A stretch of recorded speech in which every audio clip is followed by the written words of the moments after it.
everyone, it's Mona here at Klatch, and today we're going to be doing a resin Easter house. I've done the resin gingerbread house and a resin zombie house, that one I have right here. And now it's time to do something for spring. If you all remember this mold, the last time I used it to make the zombie house, and prior to that I used it to make the Christmas gingerbread house.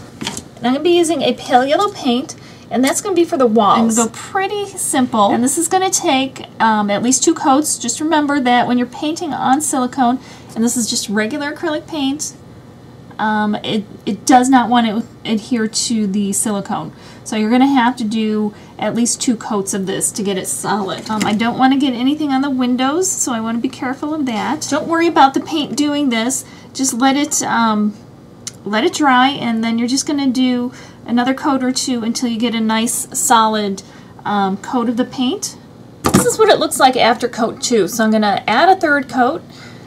I'm getting ready to pour the resin into the mold for the Easter house, and I painted white over even the yellow just to make sure I had a solid coat going, and I didn't want it to be transparent at all. As you can see, I have some paint smears on the windows, and we don't want that.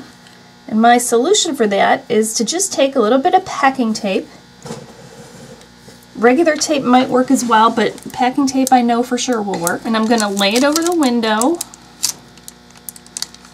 and just rub it down and pull it up. And it pulls up any of that extra smear.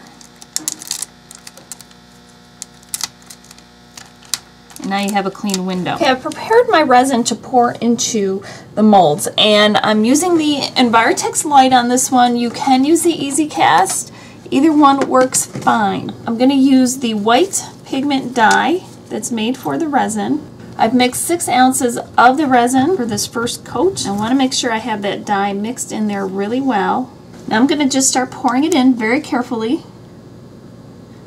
I don't want to go too fast, because I want it to run in between the window panes and stuff like that and kind of make its way around. That first 6 ounces filled up all of the side walls very well, up to the window frames just as I needed, and now I have mixed some more, and I'm going to pour those right into the roof panels. So we'll let that spread out and let all of this set. I prepared 6 more ounces of the resin, and this is to create the windows, so they'll be nice and clear. The first layer has set, so these are all cured, and I'm going to, this can just be a thin layer, it doesn't matter as long as everything's covered, but it's nice to have the clear in there so they're like actual windows. And then give it a couple minutes to let the bubbles rise to the top. Hit it with the lighter so you don't have any bubbles in the windows, and then let that cure. All the parts are finished, now we have to put it together. And I'm going to do this the very same way that I did the last 2 houses. I'm going to use a combination of hot glue and some E6000. The E6000 is going to give it a more permanent bond, and the hot glue is going to help keep it together while that E6000 is drying. The very first thing I want to do is put the sides together. What I like to do is put some E6000 on the parchment paper that I'm working with. I'll take a skewer stick and run some along the edge of my wall. I'm going to take a little hot glue with it and put a couple dots here and there just to make sure it will stay together while the E6000 is drying.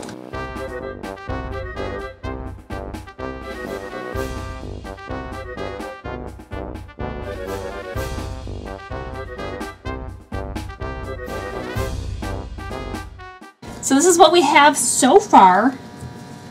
Now I got to add the door. I'm going to add the door, and then we're going to let everything just sit and harden, and then we'll be able to put the whole landscape together. I feel like the front door needs a wreath, and I have these teeny tiny eggs that I got at Hobby Lobby. If you remember, I made a coaster using them.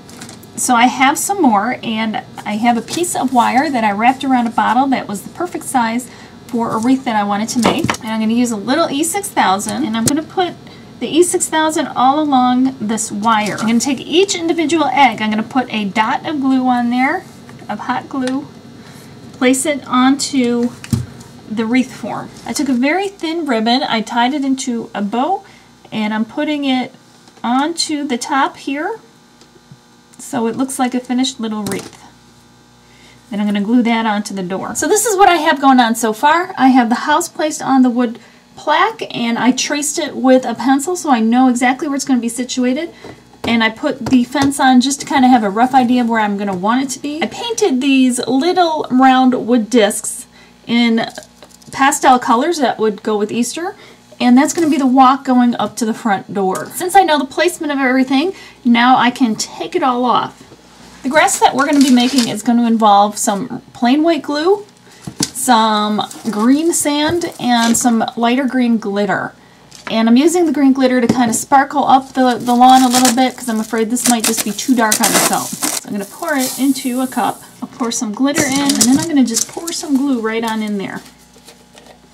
I don't know how much I'll need, and I need to mix this really, really well. Then I'm going to just start putting it right on the plaque, and I'm going to spread it around. I'm wearing gloves because I know this is going to be messy, and I want to spread it around with the gloves. Once I get the grass covered enough right by the front door, I want to drop in my little stepping stones just like this.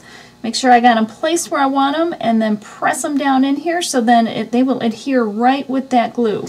Now's when the fun starts. I have the house placed down, everything is dry, and I'm going to just start to glue my fence into place. This is a picket fence I bought at Hobby Lobby, and I'm going to just take my hot glue, put a little glob down, place a fence post there, and I'll hold it till it cools. And I'll just do it in various points along the way, all the way around, just so it stays in place. And don't worry about the glue globs because we'll take care of that.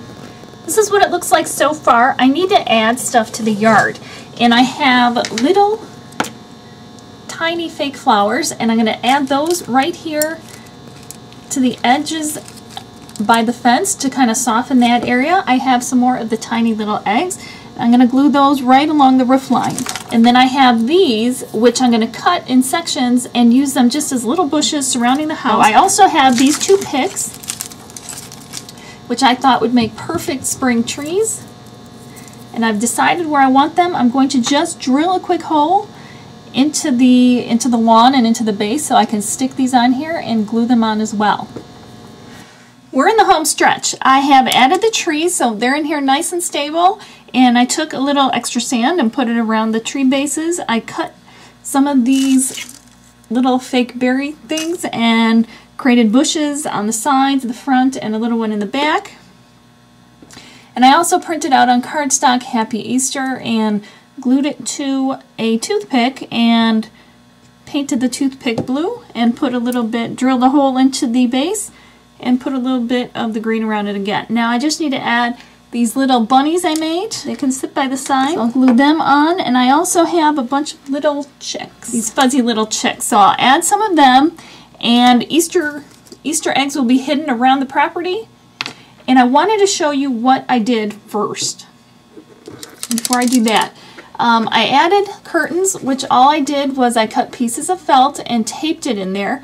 And I put vellum behind the first floor windows just to show one example. And the top window there and the top window there, I found these cute pictures. And the one is just of a chick. I don't know if you can see it up in the top window. And on the side I have a bunny in a bathtub. So I put it in there so if somebody were peeking in, they would see the bunny in the bathtub. And the other choice of just the vellum blocks the view inside because there's nothing going on inside. If you wanted to, you could certainly do something inside, but it still lets light through because I'm going to put this flickering fake candle in there. You never want to put a real candle in here. Here it is all done, and as you can see, I have the light flickering in there. I'm not sure you can see it. I'll turn the lights off in a minute. And I added eggs all over the place. There's the sign. I attached the bunnies. You can see around there's Easter eggs hidden all over the property. You can see the lights flickering there too. So you could always put a scene or somebody behind the windows curtains here like I have up here. So I hope you like my version of an Easter egg house, and it's just another example of what you can use that gingerbread house mold. It doesn't just have to be for a gingerbread house. You can use it for anything. And if you haven't yet, be sure to subscribe to my channel so you don't miss a thing. I have at least one more idea for this mold. We've so far done the gingerbread house, a zombie house, the Easter house, and I have one more planned. In the meantime, stay safe and happy crafting. Thanks so much for watching.